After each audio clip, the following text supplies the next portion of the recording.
ठीक है, स्टार्ट कर रहे हैं। आज हम ज्योग्राफी का सेक्शन करेंगे और टेस्ट नंबर 1 करेंगे। जो भी टॉपिक्स थे हमारे, ठीक है, उनमें आप पढ़ के आएगा आई होप। फिर भी नहीं भी पढ़ के आए तो भी कोई दिक्कत नहीं है, बस क्वेश्चन को अटेम्प्ट करना है और उसकी स्ट्रक्चरिंग सीखनी है कि क्या कीवर्ड्स लिखने हैं एग्जाम में वो क्वेश्चन आते हैं तो। मतलब पढ़ने वाला पार्ट खत्म है, हमें अब एप्लीकेशन वाले पार्ट पे आएंगे। अगेन टाइम डिवाइड कर लेंगे उसी के अकॉर्डिंग कि जो भी क्वेश्चन होगा 10 मार्कर को 7 मिनट्स में लिखेंगे। स्टार्टिंग में मैं 8 मिनट दे दूंगा, 7 to 8 में। और 15 मार्कर को 11 मिनट्स में लिखेंगे। ठीक है, फर्स्ट क्वेश्चन से स्टार्ट कर रहे हैं। रेडी हो सारे ऑनलाइन वाले स्टूडेंट्स? वीडियो ऑन करके बैठो please. Yes sir. Model answer मैं भेज दूंगा क्लास के बाद, क्वेश्चन पेपर ही भेज दूंगा ये पूरा। पर अभी बस क्वेश्चन बाय क्वेश्चन करो। ठीक है, फर्स्ट क्वेश्चन आ गया स्क्रीन पे। पहले बस फर्स्ट क्वेश्चन को देखना है। How are fjords formed? Why do they constitute some of the most picturesque areas of the world? ठीक है, स्टार्ट।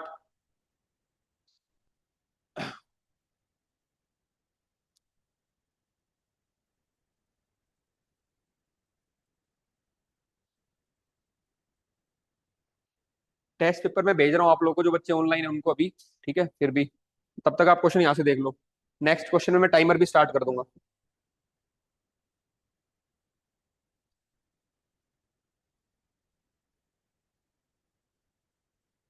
कैमरा सबके ऑन होंगे यहाँ पे जो बैठे हैं, अदरवाइज आप घर पे बैठ लो आराम से, रिकॉर्डिंग देखने कोई इशू नहीं। सिद्धार्थ, कैमरा ऑन करो।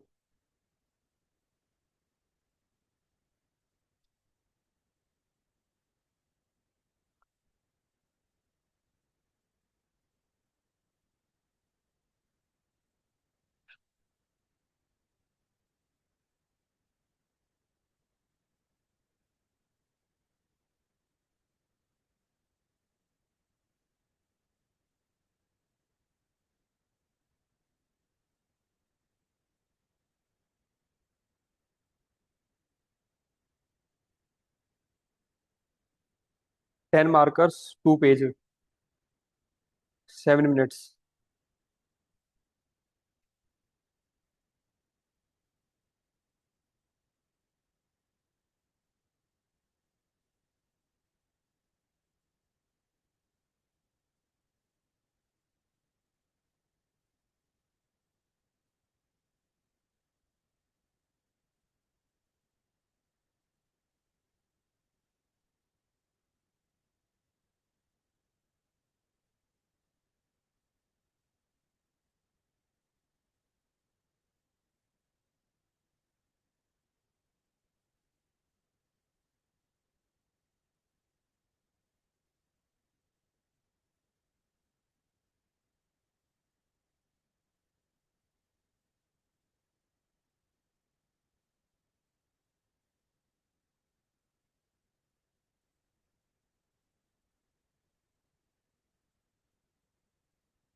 क्वेश्चन पेपर मॉडल आंसर मैंने भेज दिया ऑनलाइन स्टूडेंट्स को, जिसको नहीं मिला है मेरे को व्हाट्सएप कर देना।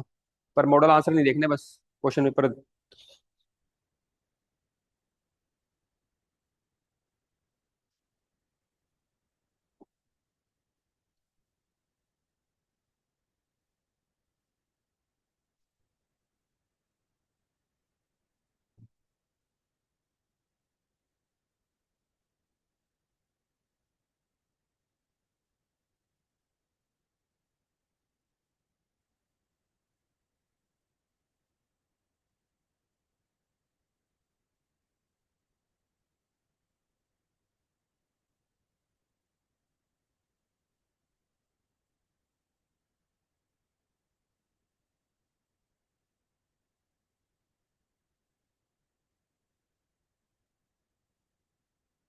चलो नेक्स्ट में टाइमर भी स्टार्ट कर लेंगे, ठीक है।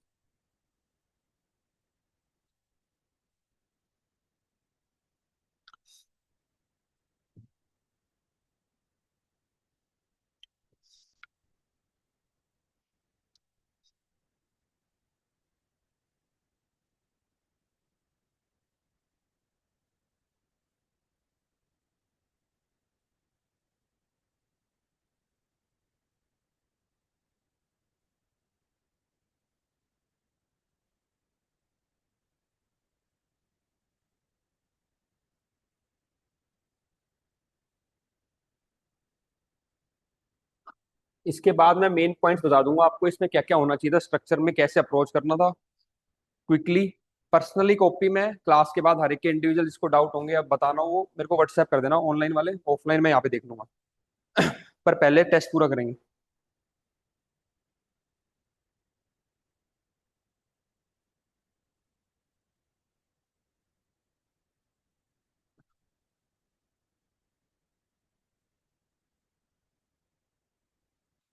डायग्राम सब डालेंगे, कोशिश, ज्योग्राफी का क्वेश्चन है, डेलिबरेटली डायग्राम डालना है, कुछ भी बिना डायग्राम के क्वेश्चन इनकम्प्लीट है ये।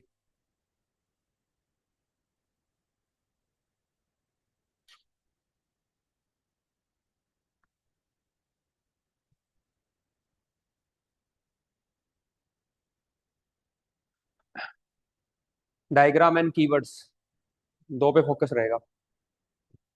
और कीवर्ड्स ज्योग्राफी के होनी चाहिए, जो भी आपने पढ़े हैं लैंडफॉर्म से रिलेटेड डालो इसमें। इरोजन, ट्रांसपोर्टेशन, जो समझ में आता है, डिपोजिशन, लैंडफॉर्म वाले कीवर्ड्स। प्री वाली नॉलेज यूज करेंगे सारी। मेंस का क्वेश्चन नहीं है, प्री का ही है।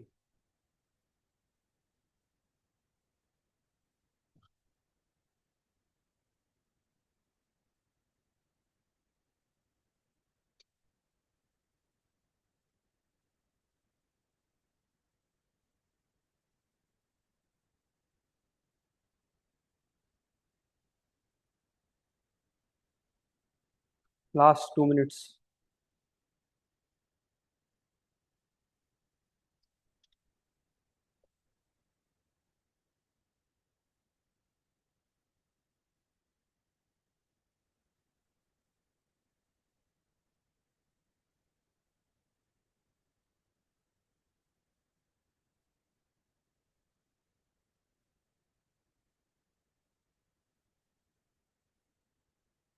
क्वेश्चन पेपर मॉडल आंसर किसी को नहीं मिला हो तो मैसेज कर देना मेरे को व्हाट्सएप पे, मैंने भेज दिया बाकी सबको।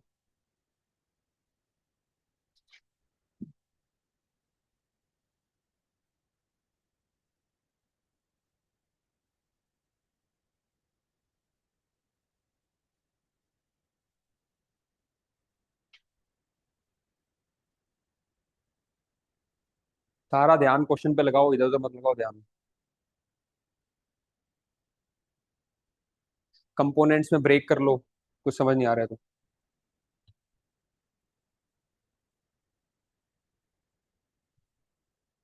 Last minute.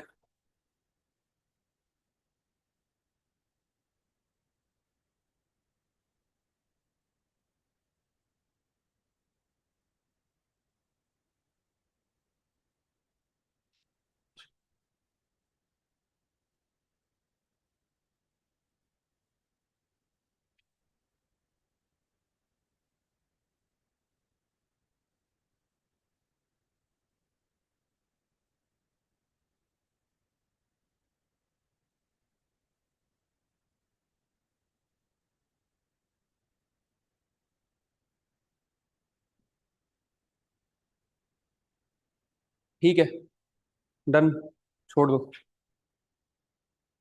बाद में टाइम मिलेगा तब कर लेना जो बच गया। अभी इस टाइम में हम कितना कर पा रहे हैं वो एनालाइज करना है हमें। कोई बात नहीं, अभी हाथ कहीं होगा, खुला नहीं होगा, अभी 1-2 दिन लग जाएंगे, पर स्टिल ठीक है। चलो अब देख लेते हैं एक बार क्वेश्चन की डिमांड क्या थी और क्या तुमने किया है और क्या करना चाहिए था। क्वेश्चन था फ्योर्ड्स पे। फ्योर्ड्स। अब कीवर्ड क्या आ रहा है इसमें, फ्योर्ड्स का फॉर्मेशन बताना है। तो एक तो कीवर्ड आना था फॉर्मेशन के बाद, ठीक है। और दूसरा वर्ड है आपका पिक्चुरियस, कि देखने में इतने सुंदर क्यों लग रहे हैं ये पिक्चुरियस। बस ये दो कीवर्ड थे।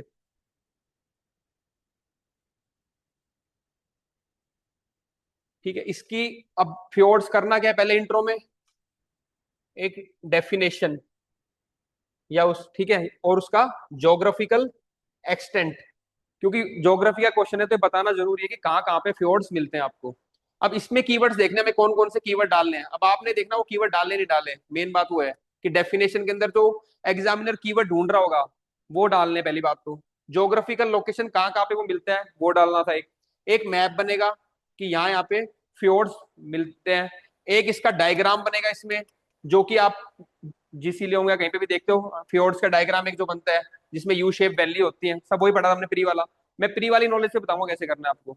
तो ये कंपोनेंट आने थे इसके अंदर इंट्रो के पहले स्टार्टिंग पार्ट में, साइड में डायग्राम आके।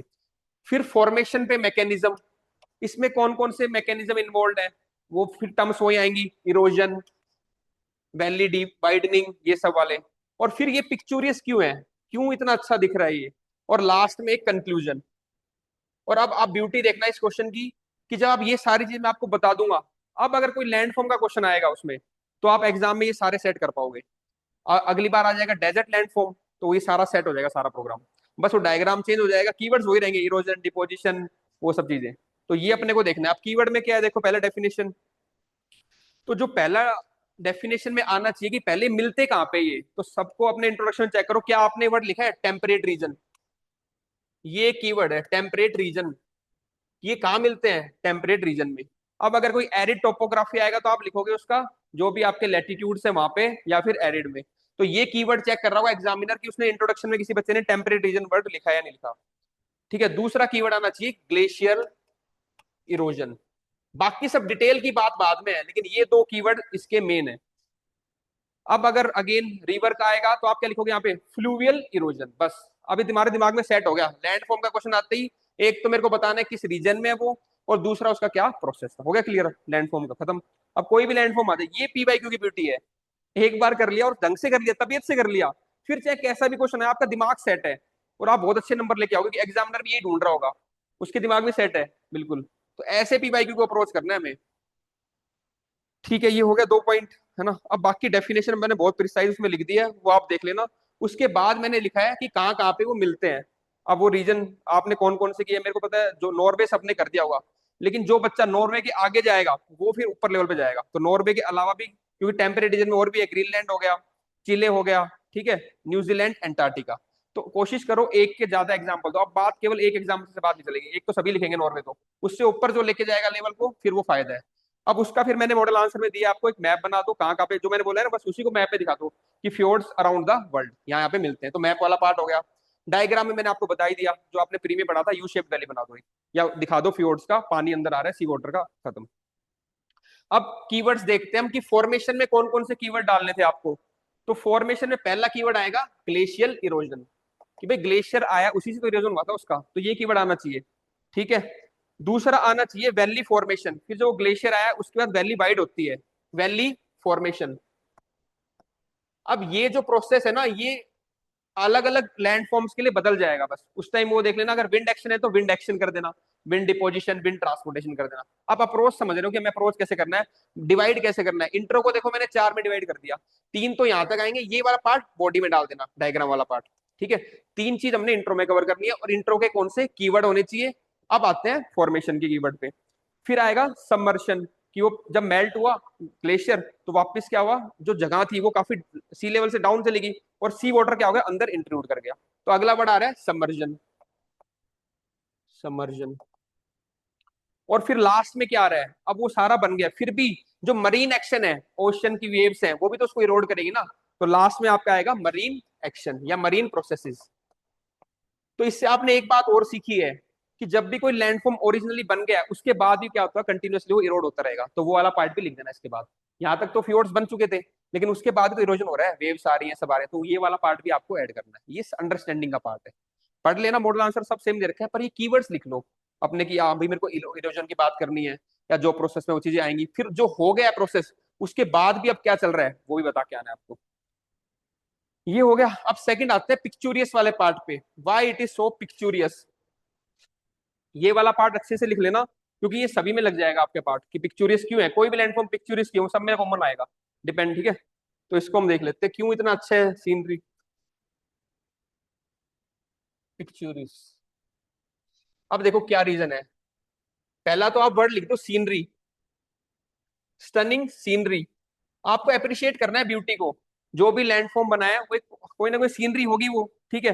फिर यहाँ पे एग्जाम्पल दे रखा है नॉर्वे का, टावरिंग क्लिफ है, वाइड वैली है, ठीक है, और यू शेप्ड वैलीज हैं। उसके अलावा काम वाटर होता है, बिल्कुल काम वाटर है। अब काम वाटर होता है तो क्या होता है, जो इमेज है आसपास की वो वाटर में दिखेगी आपको तो और सुंदर लगेगा आपको वो। और वैली कैसी है, क्लिफ है, एक तो बिल्कुल स्ट्रेट क्लिफ्स है, इसलिए ये सुंदर लगता है, ठीक है। और कास्केडिंग वाटरफॉल्स। अब ये सब पॉइंट लिखने थे आपको। अब ये सारी बातें आपको पता थी, बस स्ट्रक्चर कई बार दिमाग में नहीं आता है, ठीक है। U shaped valley. अब इसमें हुआ क्या है कि कई बच्चों को लगेगा यार हमने देखा ही नहीं है, कैसे पता चलेगा। इसने किया क्या है, वो सारी चीजें जो उसकी फीचर्स है उसी में तो लिख दिया कि क्लिफ बनती है तो क्लिफ सुंदर लगती है, वैली होती है वो सुंदर लगती है, पानी आ गया तो उसे मिरर बन गई, इमेज बन गई। तो प्री वाली नॉलेज ये बस उसको प्रोसेस करके डाल दिया इसने, और पॉइंट बन गए पांच। पांच इधर बना दिए, पांच ऊपर बना दिए, दो डायग्राम बना दिया, एक इंट्रो दे दिया, लास्ट में कंक्लूजन डाल दो। और कंक्लूजन ये सब में लग जाएगा जो मैंने इसमें दिया है ना, कि fjords are the stunning valley carved by the glaciers that shows nature amazing ability to create beautiful landscape। अब वो किसी से आ जाए, फ्लूवल का डाल देना, एरिड का डाल देना, कि भाई ये नेचर की ability to create beautiful landscapes. एक कंक्लूजन हो गया। किसी को डाउट कुछ ऑनलाइन में कि गौरव ऐसे ही लिखा था आंसर? सर लिखे तो ये सारी चीजें हैं बट एग्जैक्ट कीवर्ड्स नहीं लिखे गए हैं। क्या? मतलब जो जो आपने बोला वो तो लिख लिया है बट एग्जैक्ट कीवर्ड्स नहीं यूज हुए हैं, जैसे फॉर ठीक है, एग्जांपल वो तो टेम्परेट एग्जैक्ट रीजन की नहीं जगह होएगा, हायर इसके आसपास भी लैटिट्यूड। पहुंच गया ना थोड़ा बहुत, हाँ तो हाँ भी हाँ। ठीक है, बस प्रोसेस ये ध्यान रखेंगे, ठीक है। ठीक है। चलो नेक्स्ट क्वेश्चन करते हैं, शाबाश। नेक्स्ट क्वेश्चन है, 15 मार्कर है, 11 मिनट्स लेंगे। Briefly mention the alignment of major mountain range of the world and explain their impact on local weather condition with example.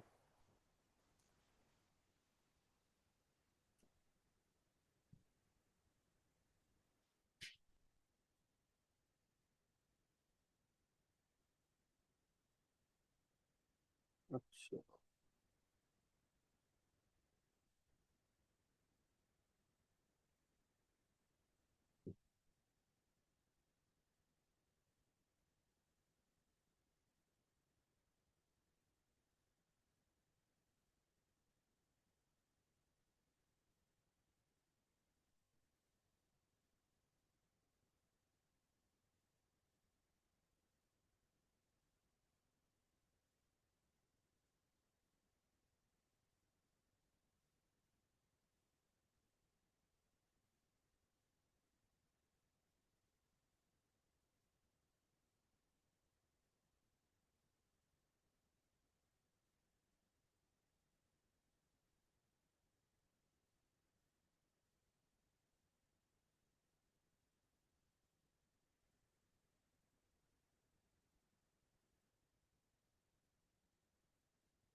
ये सब भी आपने प्री में पढ़ा हुआ है, सोचो ऐसी कोई दिक्कत नहीं है, लिख लोगे, दिमाग पे जोर लगाओ बस।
कंपोनेंट में ब्रेक करना है हर आंसर को।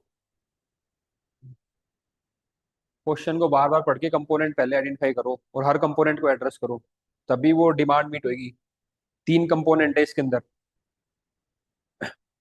अलाइनमेंट कौन कौन सा है, कैसा कैसा है, और उसके लिए सारी माउंटेन रेंज पता होनी चाहिए आपको, कौन कौन सी माउंटेन रेंजेस है, उनका अलाइनमेंट कैसा है,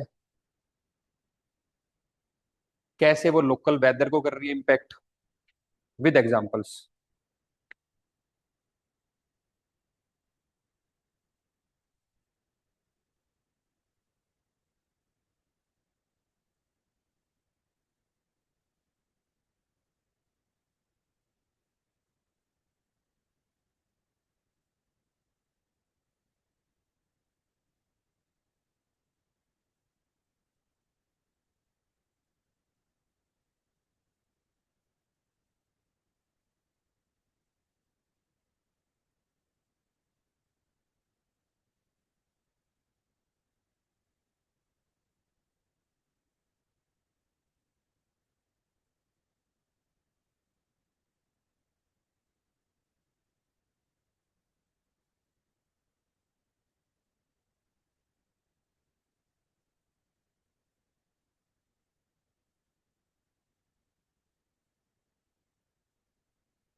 लास्ट मिनट। मैप बनाने की कोशिश करो, अंडरलाइन करो कीवर्ड्स को। ज्योग्राफी के कोई क्वेश्चन मत लिख करो विदाउट मैप, हर क्वेश्चन बना दो मैप, सोच समझ के, डायग्राम बना दो, दो दो बना दो, लाइन के साथ छोटा मैप बना दो हर लाइन के साथ। ये इनोवेशन देखना है मेरे को, वही डिफरेंशिएट करेगा आप लोगों को।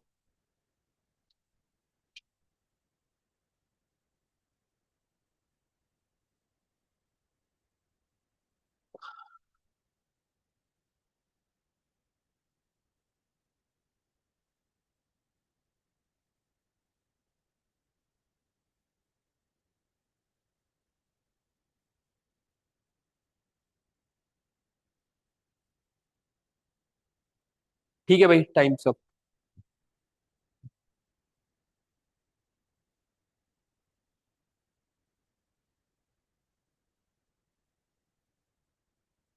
चलो, देखो लास्ट जो क्वेश्चन था ना, उसमें एक चीज मेरे को और ऐड करनी है। ये मैंने 5 पॉइंट तो आपको बता दिए कुछ लैंडफॉर्म स्पेसिफिक, ठीक है। जो आप जैसा लैंडफॉर्म आएगा उसका बता देना कि यहाँ पे कैसा आपको दिख रहा है वो। यहाँ पे आपको जैसे क्लिफ्स दिख रही थी, कहीं पे और कुछ दिखेगा। लेकिन 3 पॉइंट और मैं बताना भूल गया जो कॉमन है। एक होएगा कि भाई ये लैंडफॉर्म इतना सुंदर क्यों दिख रहा है, बिकॉज ऑफ द बायोडाइवर्सिटी, कि वहां पे कोई ना कोई तो बायोडाइवर्सिटी होगी। ये मैंने मिस कर दिया था, 6, 7, 8, ये 3 पॉइंट हम देखेंगे, ठीक है।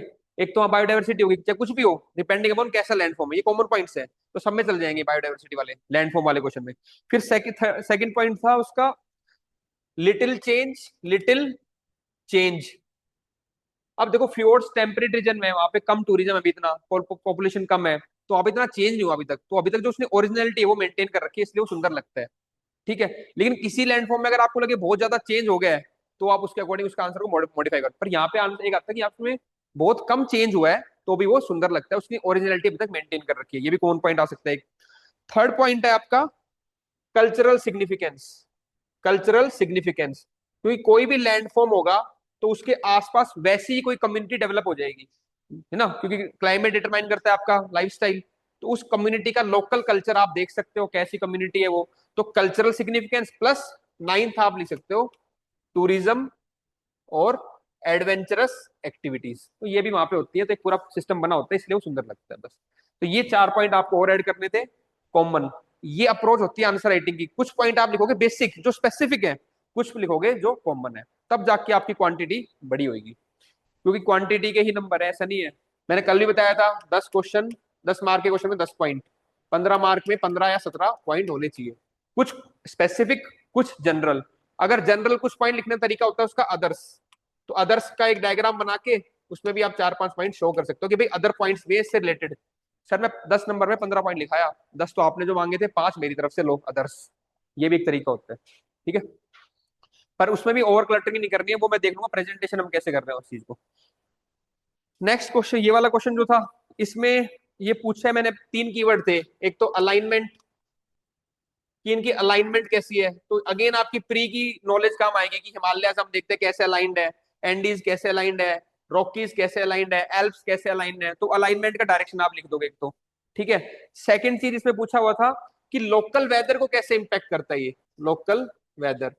अब यहाँ पे बॉडी में ब्रेक करना है आपको, ये सीखना है आपको, कीवर्ड ले लिया, उसको ब्रेक कैसे करोगे। जो ब्रेक जल्दी कर जाएगा और जितने पार्ट्स में कर जाएगा उतना आंसर लिख लेगा स्मूथ। जब भी क्वेश्चन इजी आए डाइवर्सिफाई कर दो, बहुत सारे पॉइंट लिख दो, इजी में तो आप सभी अच्छा लिखेंगे, और वहां पे डाइवर्सिफिकेशन करनी है।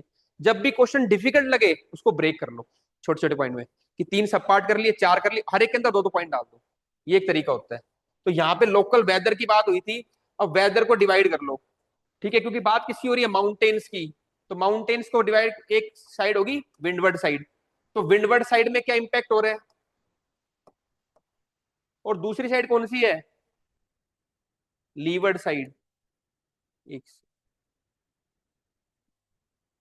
लीवर्ड साइड, तो लीवर्ड साइड में क्या इंपैक्ट आ रहा है, तो विंडवर्ड साइड में आपका रेनफॉल होएगा ज्यादा, और लीवर्ड साइड में डेजर्ट्स बनेंगे, उसके हिसाब से। और एक थर्ड फैक्टर जो आपको इंक्लूड करना था वो था लोकल विंड्स। कहीं ना कहीं जैसे रॉकीज में चिनूक का इंपैक्ट हो गया, ठीक है ना, फिर उसको थोड़ा एक्सप्लेन कर दो। ऐसे आप अपने फूड फॉर थॉट ऑर्गेनाइज कर सकते हो। क्वेश्चन देखने में एक बार टेढ़ा लगेगा, पर नॉलेज सारी प्री की है, ऐसा कुछ भी नहीं है जो आपने प्री में नहीं पढ़ा इसमें, बस उसको लेके आना है पेपर पे। वर्ड सारे वो यूज करने हैं जो ज्योग्राफी के हैं, लोकल वेदर, ठीक है, local winds, levered side, windward side, ये सारी बातें, ठीक है। एक इसमें बॉडी डायग्राम आएगा, बॉडी में map of the world showing different mountain ranges.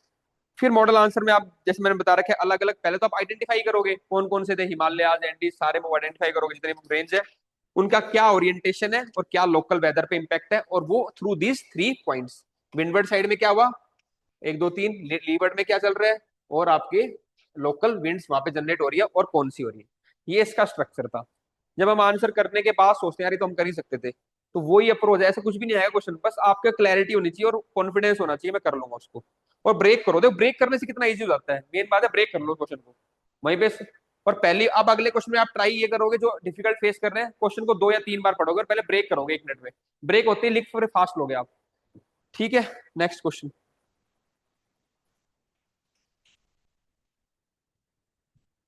Third question है, how do the melting of the Arctic ice and glaciers of the Antarctica differently affect the weather patterns and human activities on the अर्थ।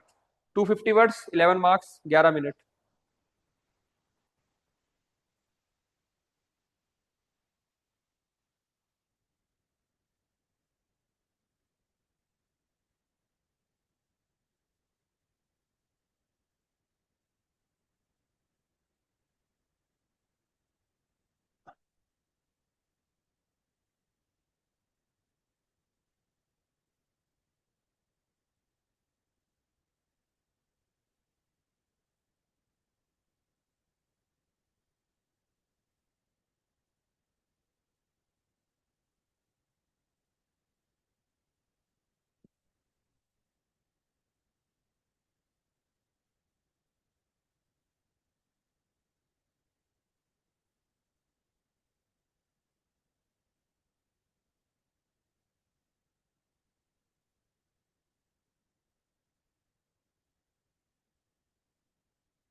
आदत डालो लिखने की, दिमाग चलाओ।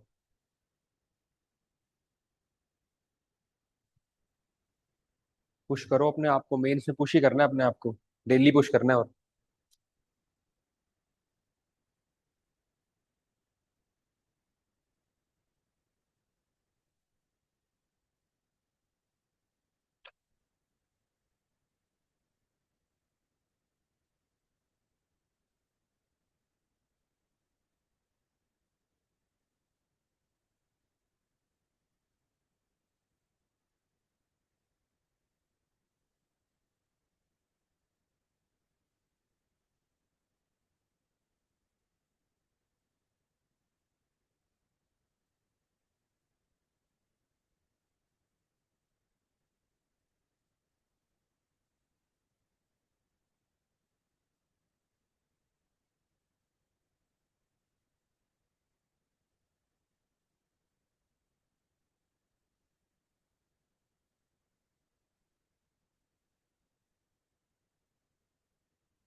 चार component है इसमें, आर्कटिक अलग, एंटार्क्टिक अलग, दोनों का बताना अलग पे, वेदर पे और ह्यूमन एक्टिविटीज पे।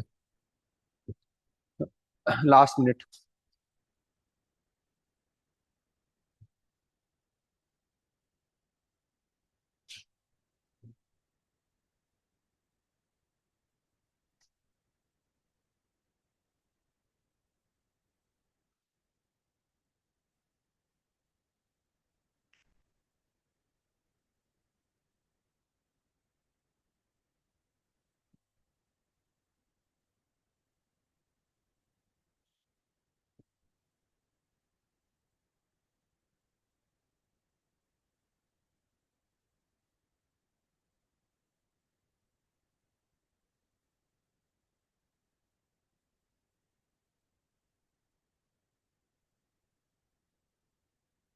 और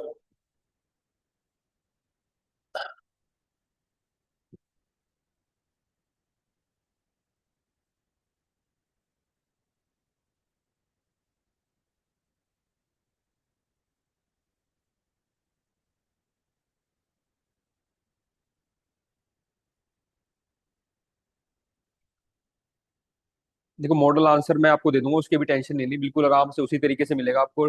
ब्रीफ इंट्रोडक्शन, डायग्राम जो रिक्वायर्ड है, वही सारे कीवर्ड्स फॉर्मेशन के लिए जो रिक्वायर्ड है, फिर पिक्चोरियस क्यों है 7-8 point with the diagram of U shaped valley, और लास्ट में छोटा कंक्लूजन, उसी जो एग्जाम में इतना लिखोगे उतना ही दूंगा मैं।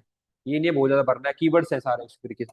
सेम आपका सेकंड क्वेश्चन जो था, mountain range of the world explain their impact on local weather conditions, map कौन कौन सी है, इसको हम ऐसे यूज कर सकते हैं कि अलाइनमेंट क्या था उनका और इम्पैक्ट क्या पड़ा लोकल वेदर के ऊपर, फिर कंक्लूजन। थर्ड क्वेश्चन ये वाला जो है, Arctic ice glacier and the Antarctic differently affect the weather pattern human activity, ये चार कंपोनेंट थे।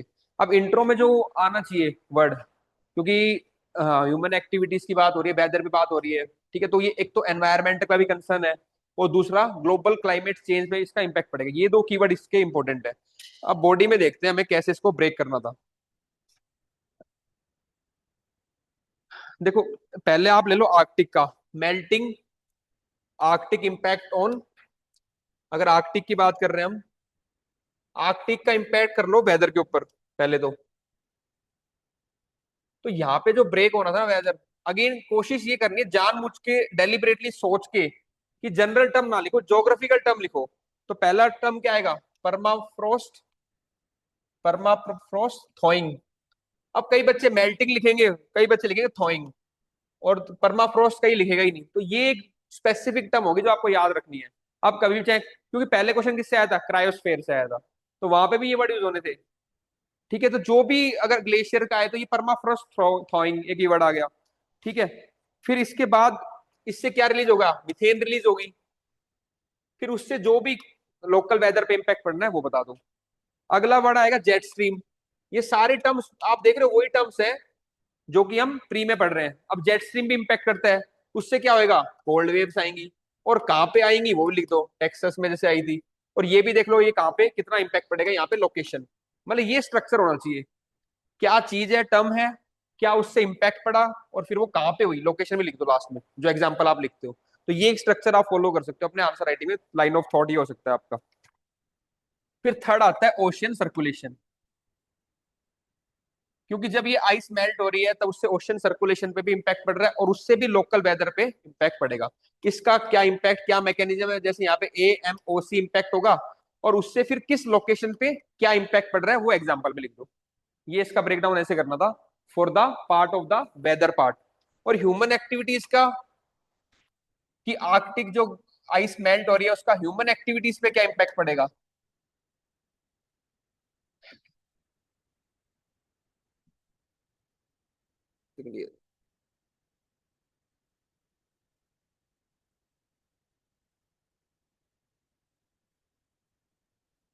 ह्यूमन एक्टिविटीज को, अब ये आपने अगर अभी याद कर ली ह्यूमन एक्टिविटीज, सीधा नंबरिंग कर लिया अगर 1 2 3 4 5, अब कभी भी ह्यूमन एक्टिविटीज का इंपैक्ट आ जाए इन्हीं में से कुछ ना कुछ लग जाएगी। कुछ तो वहां पे जो लोकल है उनके ऊपर, उनकी फिशिंग पे, उनकी हंटिंग पे, और एक उनको फिजियोलॉजिकल स्ट्रेस भी तो होएगा, एकदम से टेम्परेचर बढ़ गया, चीजें चेंज होगी, तो ये तीनों बात करनी है पहले उनके बारे में। फिर आप बात करोगे आपकी न्यू इकोनॉमिक अपॉर्चुनिटीज के बारे में, इकोनॉमिक अपॉर्चुनिटीज। अब इसमें क्योंकि आप देखो न्यूज में लगातार रहता है आपका नदन सी रूट, नदन सी रूट, क्योंकि आर्कटिक की आइस मेल्ट होने से नदन सी रूट ओपन हो जाएगा, एक्सेसिबल हो जाएगा, तो ये वर्ड इंपॉर्टेंट है इस बार। मतलब सब जो करंट का एग्जांपल भी डाल दिया आपने ज्योग्राफी के अंदर। ठीक है, उसके बाद देखो रिसोर्सिस का, अगला वर्ड आएगा रिसोर्सिस। तो रिसोर्सिस में क्या होगा, कई जगह पे आइस मेल्ट होगी तो वहां से hydrocarbon resources, oil and natural gas, वो आपको मिल जाएंगे। थर्ड आप लिखोगे, फोर्थ लिखोगे आप टूरिज्म, कि टूरिज्म पे कई जगह पे टूरिज्म बढ़ जाएगा, नई चीजें ओपन हो जाएगी, कई जगह पे डिस्ट्रक्शन भी हो सकता है। और लास्ट आप लिखोगे इंफ्रास्ट्रक्चर पे क्या फर्क पड़ा है। तो ये 5-6 पैरामीटर आपने ह्यूमन एक्टिविटी में डाल दिए। अब गलती ये मत कर देना सेम आर्कटिक में मत डाल देना, अंटार्कटिका में, क्यों, क्योंकि वहां पे ह्यूमन सेटलमेंट नहीं है ना। तो वहां पे जो ह्यूमन का डालोगे वो अलग डालोगे आप मॉडल आंसर में देखना कि वहां पे हम डालेंगे कि उस जो मेल्ट हो रही है आइस आपकी, उस पे वर्ल्ड लेवल पे क्या फर्क पड़ेगा। कहीं ना कहीं तो घुमाना ही है, वहां पे नहीं रहते और तो लोग रहते ही हैं। अगर अंटार्कटिका की आइस मेल्ट होगी तो अंटार्कटिका में केस अलग चलेगा। तो क्या होगा, वर्ल्ड लेवल पे सी लेवल राइज होगा, कम्युनिटी डिस्प्लेसमेंट होगी। इवन आपका इंडोनेशिया भी क्या कर रहा है, एग्जाम्पल डाल दो, वो अपनी कैपिटल शिफ्ट करने की बात कर रहा है, ये रिसेंट एग्जाम्पल डाल दो वहां पे। ठीक है, कई जगह पे एग्रीकल्चर डिस्ट्रॉय होगा, इंडेंटेशन होगा, वर्ड यूज करना इंडेंटेशन। तो वो कुछ कुछ आइलैंड सबमर्ज हो जाएंगे। वो ऐसे करोगे आप वर्ल्ड लेवल पे, क्योंकि अंटार्कटिका में ह्यूमन पॉपुलेशन नहीं है। तो वो उसको कनेक्ट करना है वर्ल्ड के साथ, ये कैच था इसमें। अब देखूंगा आंसर किसने क्या लिखा है वो मैं देख लूंगा। पर यहाँ पे वर्ल्ड में ये करना था, हाँ उसमें चल जाएगा थोड़ा कि वेदर पे क्या इंपैक्ट पड़ेगा, उसमें वही सैलिनिटी, थर्मोहलाइन, इसमें और लिख लो आप चाहें तो, थर्मोहलाइन सर्कुलेशन। ठीक है, क्योंकि ये वर्ड, अगर ओशन की बात आ रही है, क्लाइमेट की आ रही है, तो क्लाइमेट वाली टर्म सोचो क्या क्या हो सकती है, एल्बिडो, कि एल्बिडो, ठीक है, फिर उससे इंपैक्ट पड़ेगा। फिर यहाँ पे मैंने एक जेट स्ट्रीम लिखा था, क्योंकि आर्कटिक वाले से जेट स्ट्रीम पे ज्यादा इंपैक्ट पड़ रहा है वहां पे, कि वहां फिर कोल्ड वेव्स आती है यूएसए में उस तरफ। तो ये थोड़ा बहुत ज्योग्राफी का हमें नॉलेज रखना है। दे मैंने सारा रखा है मॉडल आंसर में, तो घबराने की बात नहीं है, कि बहुत तरीके से पॉइंट से दे रखा है। तो घर जाते ही पढ़ोगे सीधा सारा समझ में आ जाएगा। और अगली बार जब इससे क्वेश्चन आएगा तो कीवर्ड्स आपके पास ऑलरेडी होंगे। सर इसमें ठीक है, जियो ये हो पॉलिटिकल गया। टेंशन बढ़ेगा ये भी लिख सकते हैं क्या? हाँ गौरव, आवाज नहीं आ रही, अनम्यूट करो, अनम्यूट। आर्कटिक में जियो पॉलिटिकल टेंशन बढ़ेंगे बिकॉज अभी यूएसए वो आर्कटिक में ग्रीनलैंड और ये क्या कह रहे हो? जियो पॉलिटिकल टेंशंस वो जित लाइक बिल्कुल बढ़ेंगे एज वो एंड तो, व्हेन। हाँ। ह्यूमन वाले में डालोगे आप ये नदन सी रूट्स है ना, इसके बाद फिर जियो पॉलिटिकल टेंशन बढ़ेंगे ही, बिल्कुल ठीक है। रिसोर्स के लिए और, कि हाँ मेरा रिसोर्स वो, जियो पॉलिटिकल टेंशन ठीक है बिल्कुल। ये एक एक्स्ट्रा पॉइंट आप ऐड कर सकते हो। ये तो मिनिमम है, मान लो इतना कर लिया, उसके बाद दो तीन पॉइंट आप एक्स्ट्रा ऐड अपने कर सकते हो, वो तो सबकी अपनी इनोवेशन है। चलो नेक्स्ट। क्योंकि देखो कोई परफेक्ट आंसर नहीं है, पहले बताता हूँ मैं आपको, फिर एक चीज हाँ बता देता हूँ।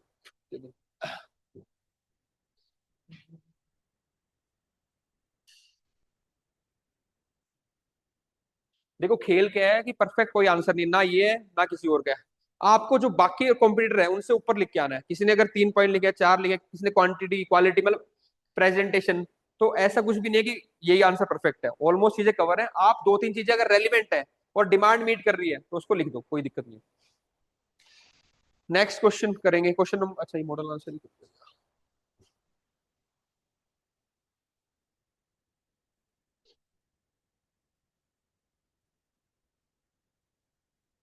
Define, define mantle plume and explain its role in the plate tectonics. 10 marker है, 7 minutes, starts, time starts now.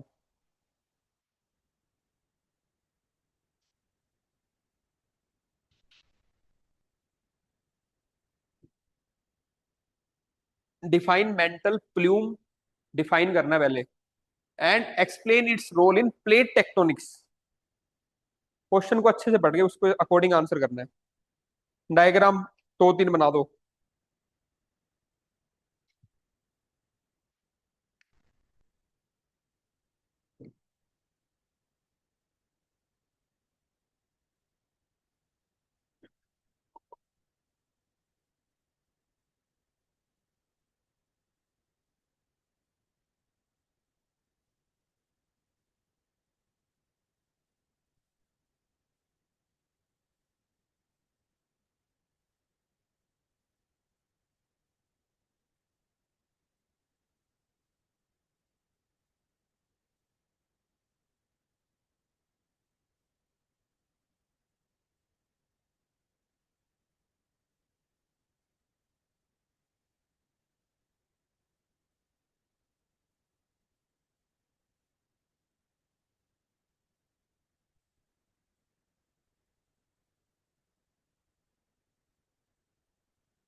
प्रेरणा आप कहाँ चले गए बीच में उठ के?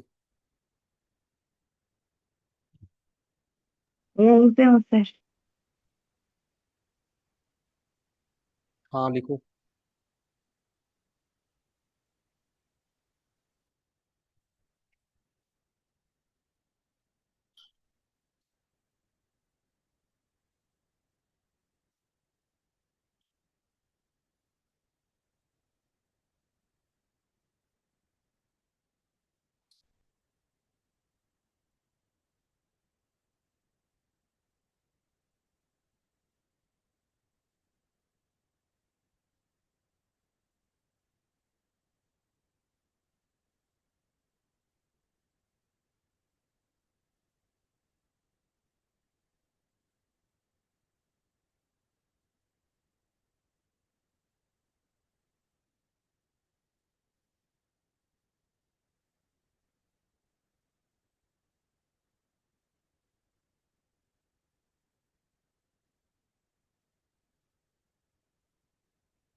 पेज सारे भरने हैं, दोनों पेज 10 नंबर में, 3 पेज 15 में। स्पेस यूटिलाइजेशन भी सीखना है आपको।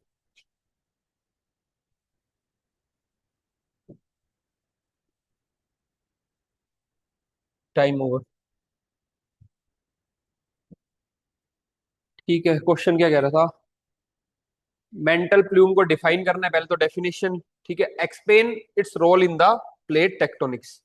बस थोड़ी सी दिक्कत इसमें ये आ सकती है आपको कि एग्जैक्ट, कई बच्चे को ये नहीं पता होगा कि प्लेट टेक्टोनिक्स में क्या रोल है। थोड़ा बहुत होगा, लेकिन कितना उसको एक्सटेंड तक ले जाना है। तो अप्रोच क्या रहेगी, पहले तो आप डिफाइन कर दोगे मेंटल प्लूम क्या है ना, क्या मैकेनिज्म है, कैसे। थोड़ा मेंटल, क्योंकि 10 मार्कर क्वेश्चन है, मेंटल प्लूम को डिफाइन करना है डायग्राम साइड में। अब बात करते हैं कि रोल क्या है इन प्लेट टेक्टोनिक्स। प्लेट टेक्टोनिक्स में क्या रोल है, तो फिर अपने वही 4 3 4 पॉइंट। अब इसमें जो अप्रोच होगी, आप 10 पॉइंट तो एकदम से इतने सारे प्लेट टेक्टोनिक्स के रेफरेंस में जनरेट ना भी कर पाओ, तो 4-5 करो उसके रेफरेंस में, बाकी अदर्स में आएंगे कि और जो इम्पैक्ट है मेंटल प्लूम का, वो आप बता देना। ठीक है, तो पहला जो आता है, फर्स्ट आता है हीट ट्रांसफर, तो ये बड़ा आना चाहिए हीट ट्रांसफर, क्योंकि गर्म है। जो हीट ट्रांसफर होता है it influence your plate dynamics, तो हीट ट्रांसफर से एक तो प्लेट डायनामिक्स का आएगा, तो ये कीवर्ड आना हीट ट्रांसफर। दूसरा आता है आपका अपवर्ड फोर्स, अपवर्ड फोर्स, ये भी प्लेट डायनामिक्स को या प्लेट मूवमेंट्स को, ये प्लेट की मूवमेंट्स को इम्पेक्ट करेगा। तो ऐसे सोच के देखो कैसी वो चीज है, तो मेंटल प्लूम क्या है, गर्म चीज है, इसीलिए मैंने बोल दिया हीट ट्रांसफर। तो ऐसे भी अगर बिल्कुल सिंपल भी सोचोगे तब भी फ्रेम कर लोगे आंसर को। ठीक है, दूसरा फिर क्योंकि ऊपर की तरफ आता है ये, तो अपवर्ड मूवमेंट, अपवर्ड जो फोर्स आएगा उससे क्या होगा, मूवमेंट पे इंपैक्ट पड़ेगा। और थर्ड चीज होता है इसका interaction, interaction with plate boundaries, कि जहां जहां पे ये प्लेट बाउंड्री के साथ इंटरेक्ट करता है, interaction with plate boundaries, plate boundary के साथ जहां भी इंटरेक्ट करेगा तो वहां पे अलग अलग जियोलॉजिकल कॉम्प्लेक्स जियोलॉजिकल एक्टिविटी होंगी, जैसे कि आपकी अर्थक्वेक और ये सब चीजें। तो 3 पॉइंट तो आप जनरली लिख सकते हो जो प्लेट टेक्टोनिक से डायरेक्टली लिंक है, बाकी अदर्स में डाल दो 4, 5, 6 कि और इससे आप क्या क्या मेंटल प्रॉब्लम से इम्पैक्ट होते हैं, या क्या क्या इससे आप, जैसे कि हॉटस्पॉट आप इससे रिलेट करोगे, एक वर्ड हॉटस्पॉट आता है इससे। ठीक है, आइलैंड वोल्केनिक, वोल्केनिज्म कर देना, आइलैंड चेंज कर देना, आर्कीपिलागो, ये वर्ड एक कॉमन, आर्कीपिलागो से क्वेश्चन भी आया था, तो आर्कीपिलागो फॉर्मेशन ये अदर्स में डाल देना, तब वो 10 मार्क का क्वेश्चन थोड़ा जस्टिफाइबल होगा। इनको थोड़ा एक्सप्लेन करके चलना है क्योंकि मेन डायरेक्टली रिलेटेड है, इनको एक एक लाइन में लिखना था। ठीक है, और लास्ट में फिर कंक्लूजन, ये अप्रोच करना था आपको मेंटल प्लूम वाले क्वेश्चन में। तो वो क्वेश्चन को देख के समझ में आएगा कि क्वेश्चन में डायरेक्ट पूछा है, बहुत टेक्निकल पूछा है, कहाँ से लिंक करना है, कुछ पॉइंट सीधे कुछ पॉइंट अदर्स में, ताकि हमारा स्पेस पूरा प्रॉपर हो।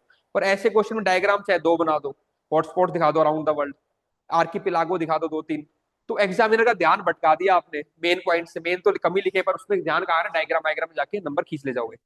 ये तरीके अपने को लगाना है कि जहाँ पे कंटेंट कम आ रहा है वहाँ डायग्राम से खेल जाओ, कहीं ना कहीं बैलेंस करना है, वो स्मार्टनेस ही दिखानी है आपको। ठीक है, चलो next.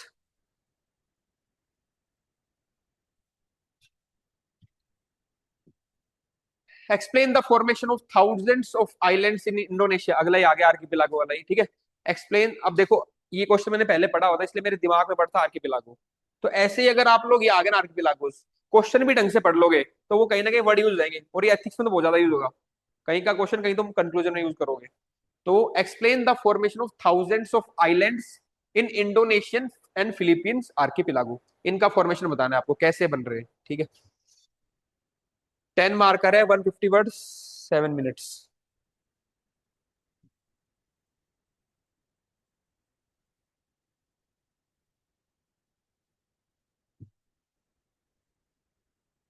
Explain the formation of thousands of islands in Indonesian and Philippines archipelago.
जो बच्चे डेली आएंगे मेरे को बता देना, आज मैं उनका ग्रुप बना दूंगा अलग से व्हाट्सएप पे, ताकि एक जगह शेयर हो जाए,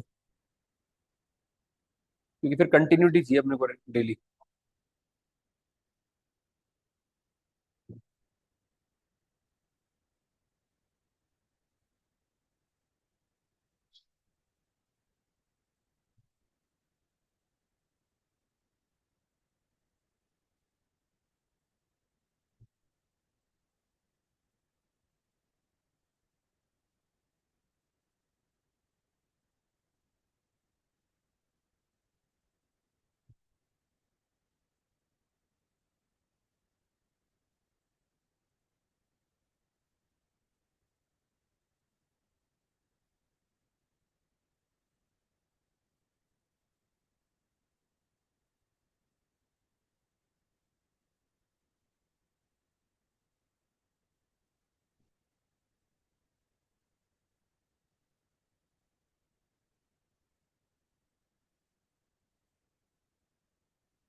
टाइम ओवर।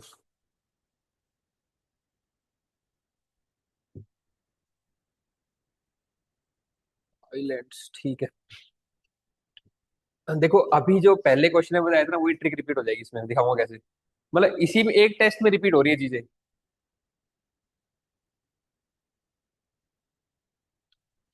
तो अगर तुमने ढंग से शिद्दत से कर ली ना, अलग ही लेवल पे आंसर लिखोगे और दिक्कत नहीं आएगी। पहला देखो, क्वेश्चन क्या था आर्किपिलागो का। ठीक है, कैसे इतने आर्किपिलागोस बने हैं। तो अगेन पहले कीवर्ड्स देखना जो सबके आंसर में होने चाहिए थे। एक तो आपको पहले स्टार्टिंग में बेसिक प्लेट टेक्टोनिक्स और वो सब होंगे इंट्रो के बाद। एक तो डायग्राम आना चाहिए, जो भी ये आर्किपिलागो की बात कर रहे हैं, फिलीपींस वाले, इंडोनेशियन वाले, वो आर्किपिलागो का डायग्राम आएंगे दोनों के। ठीक है। सेकंड जो वर्ड है, एक आएगा ring of fire. Ring of fire, ये वर्ड आना चाहिए। थर्ड इज प्लेट टेक्टोनिक्स, क्योंकि मेन सारा खेल प्लेट टेक्टोनिक्स का ही है इसमें। प्लेट टेक्टोनिक्स के मूवमेंट, वहां पे फिर सबडक्शन। सबडक्शन। फिफ्थ आपका वुल्केनिज्म।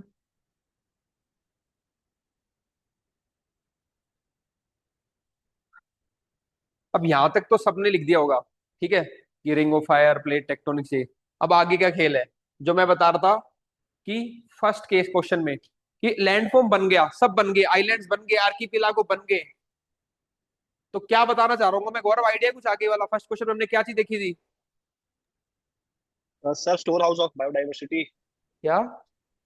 Biodiversity, secondary succession. ठीक है चलो, वो भी अच्छी बात है, लेकिन उसके अलावा मैं कहता बनने के बाद अब क्या इम्पैक्ट हो रहा है उनका, तो ये वाला क्लाइमेट डालना चेंज। था। सेडिमेंटेशन, इरोजन, अब भी तो फर्क पड़ रहा है उसपे। ये वाला पार्ट आना था स्टार्टिंग में, ही तो बताया था मैंने। बन गया लैंडफॉर्म, उसके बाद वाले भी डाल दो, वो भी इम्पैक्ट कर रहा है अभी उसको लाइव। तो ये वाला पार्ट मेरे को किसी ने किया ये वाला पार्ट ऐड, बाद वाला शुरू में किया है। ठीक है चलो, अब सीख जाएगी, अगले में करना है। मेंशन कर दिया था। हाँ, बढ़िया। पर ये ठीक है, दूसरा ये हो गया। अब तीसरा क्या है, सी लेवल। भाई बनने के बाद सी लेवल भी तो फ्लक्चुएट कर रहा है, राइज कर रहा है, उसका क्या इंपैक्ट हुआ, कुछ सबमर्ज हो गए आइलैंड्स। अगर फॉल कर रहा है तो कुछ आइलैंड इमर्ज हो गए। तो कहने ये तो आप पढ़ लोगे सारे मॉडल आंसर। कैच क्या था यहाँ पे, लर्निंग क्या थी? बनने के बाद भी आज भी इंपैक्ट क्या पड़ रहा है, 3-4 पॉइंट उसके डाल दो, तब वो 7-8 पॉइंट होंगे। अब एग्जामिनर एक कॉपी देखेगा जिसने यहाँ तक ही पहुंचा है, एक देखेगा ये करेगा टॉप फिर ऊपर वाले लेवल। हर क्वेश्चन में टॉप करने की कोशिश करो, तब पूरे एग्जाम में टॉप करोगे। हर क्वेश्चन में बेस्ट देना है अपने को। ठीक है, आज इतना ही करते हैं। सिक्स और सेवन फैक्चुअल क्वेश्चन है एकदम, वो आप कर लेना, मेरे को दिखा देना। और वैसे मॉडल आंसर से भी उससे मैनेज हो जाएगा वो तो। सिक्स पे देखो आप, बिल्कुल एक तो पहले आया था 2013 में आता था पहले, अब नहीं आता है। आ भी सकता है, देखो यूपीएससी में कभी ये मत सोचना ये आता ही नहीं आता। दोबारा भी 5 मार्कर आ सकते हैं, दोबारा भी 20 मार्कर आ सकते हैं। तो ऐसा कुछ फिक्स नहीं है। ठीक है, तो फिर वही 20 मार्कर के लिए 20 पॉइंट्स, 14 मिनट्स, वही करना है अपने को, है ना। तो ये 5 मार्कर का आया था कॉन्टिनेंटल ड्रिफ्ट का, और इसके एविडेंस, ये प्री में हमने बिल्कुल सिंपल पढ़ा था, बेसिक क्वेश्चन है। दूसरा रॉक्स के बारे में, describe the characteristics and types of primary rocks, बिल्कुल सिंपल है, फैक्चुअल क्वेश्चन है। ये आप अटेम्प्ट कर लेना, मॉडल आंसर से इसको देख लेना।